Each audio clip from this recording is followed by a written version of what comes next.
Hello ladies and gentlemen, once again this is Jeremy Smith. Today we're going to be looking at a camera that I've been working on reviewing for a little bit of time now. The original A77 I didn't really feel like I gave it a fair go. So with the A77 Mark II, I wanted to have it in my hands a little bit longer, and that way I could really get a much better impression of it. As I mentioned in one of my previous videos that I've made recently, I was saying that I'd like to, do kind of a short introductory review and then do a more in-depth review. So we're going to kind of keep up with that pattern for a while. So that way I will be making more videos as opposed to like one or two really big videos with lots of information. So anyways, I feel like that'll be much better for us all in the long run. The A77 Mark II is a camera that I honestly wasn't that excited about whenever it came out. At first glance, it looks very unchanged from the previous A77. It's still 24 megapixels. It still does up to 12 frames a second. Not a whole lot of really big changes going on with this one at first glance.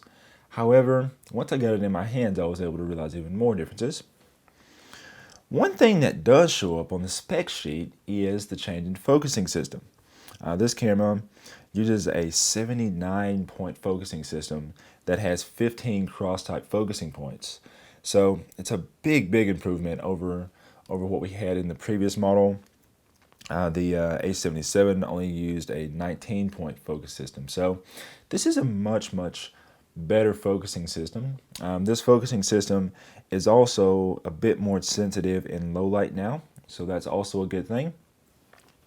On Sony, a lot of people really, they either really love the electronic viewfinder or they really hate it.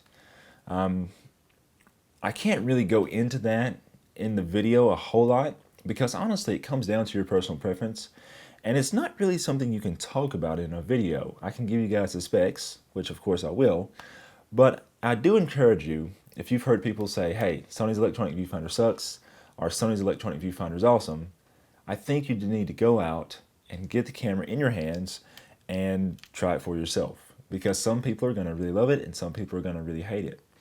Some of the upsides to the electronic viewfinder, in my opinion, the biggest upside is the fact that you can see in real time what your settings are going to affect. So if you change your white balance, you can see that happen in real time. And most importantly, as you change your ISO and your shutter speed and your f-stop, you're actually able to see exactly what's going to happen. You can see, if your picture is going to be too bright or too dark, and basically, what you see is what you get. So that's the most awesome thing about the electronic viewfinder. On the previous A77, one of the biggest downsides is that if you were shooting in very low light conditions, the viewfinder would gain up. It would make its image brighter to help you see in lower light conditions. But in the process of doing so, that would introduce a lot of extra lag in the refresh rate of the viewfinder. So you'd start to get this kind of smeary motion and such, and it wasn't the most pleasant experience in the world. On this camera right here, even though the specs haven't changed on the electronic viewfinder, it does seem to be much better. The first thing I did with this camera whenever I got it for testing was I went in to a dimly lit room and I started shooting with the electronic viewfinder to see how the camera would work there, and the viewfinder works much better. So that's something that I see as a nice improvement on this camera. I'm not much of a sports photographer, as you guys know. However, I did go out to a local high school where they were having a football practice, and I let a good friend of mine take some photos with his camera as well. And he is a sports photographer, so I'll be kind of sharing some of his feedback as well in this video later on. But the camera does a very good job of tracking. I will show you guys some of the samples that I shot that day. And I also got my Sony rep to explain how the new focusing system works on this camera too. Because that's one of the areas where, I'm very familiar with Nikon and Canon's focusing systems. But on Sony, with this one being brand new, I wanted to have someone with more knowledge explain that to you guys too. So I'll show you that video also. But first of all, let's go ahead and look closer at the camera in detail. Taking a closer look at this camera, the first thing that you guys will notice as kind of a standout feature is the lens that the camera comes with. This is the Sony 16-50. This is the exact same lens that was used on the A77. This lens is nice because it's a constant 2.8 lens.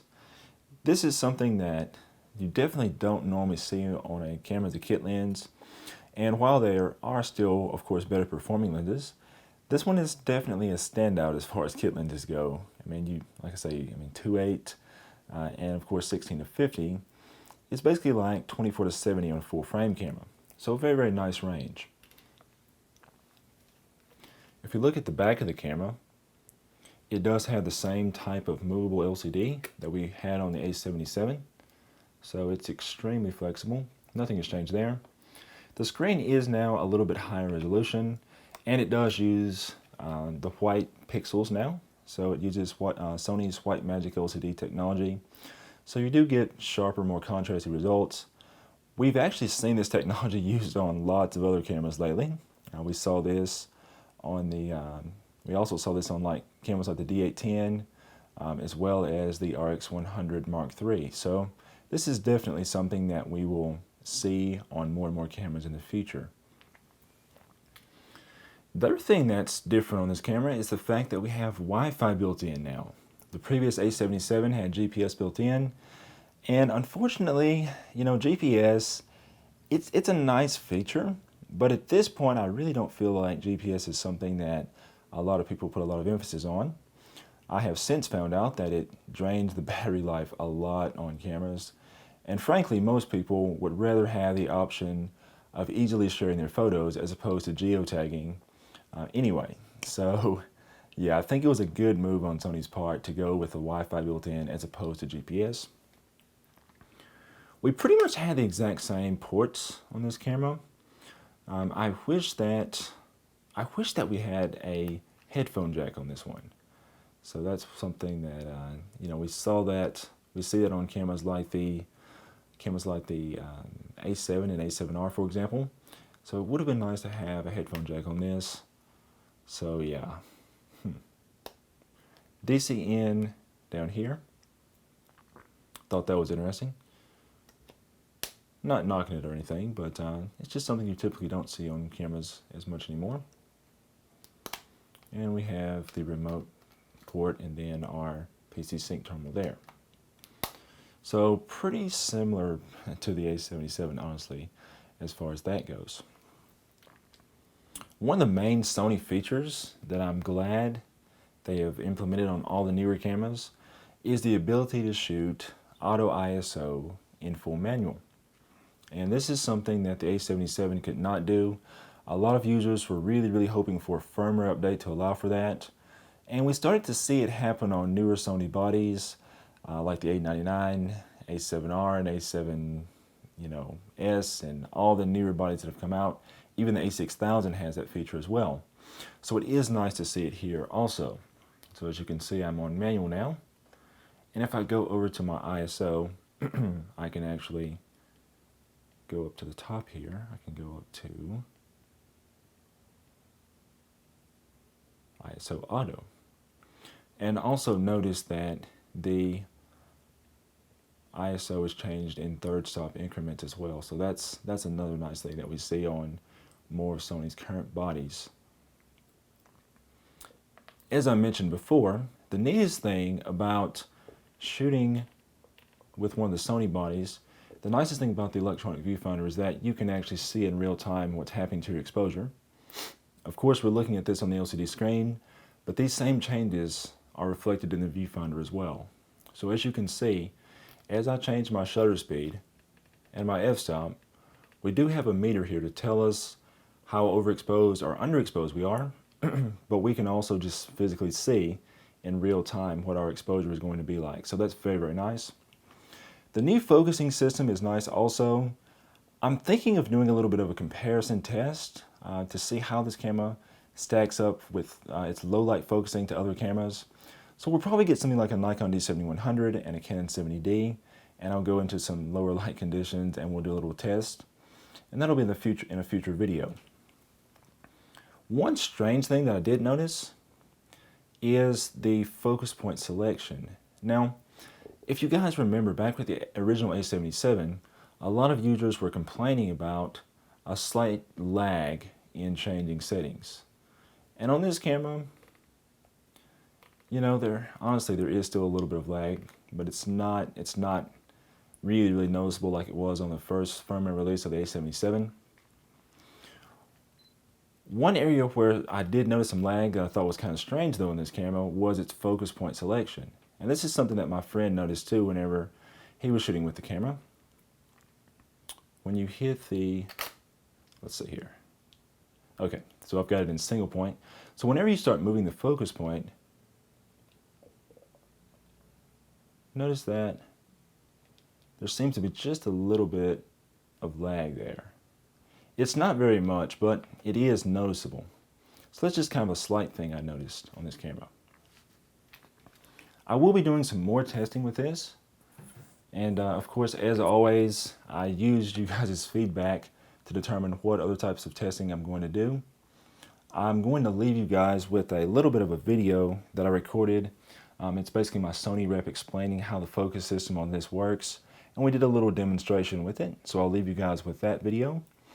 If you have any other questions and comments, just feel free to write me below. Don't forget to like, share, and subscribe.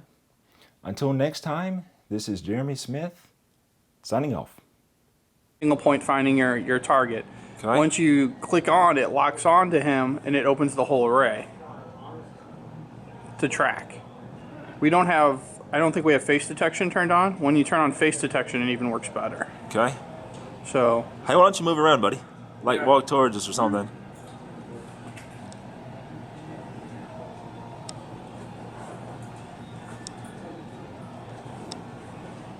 So then so typically when you shoot sports, you're going to be at a single point to control where you're at. Sure. So let me go in and turn face to this.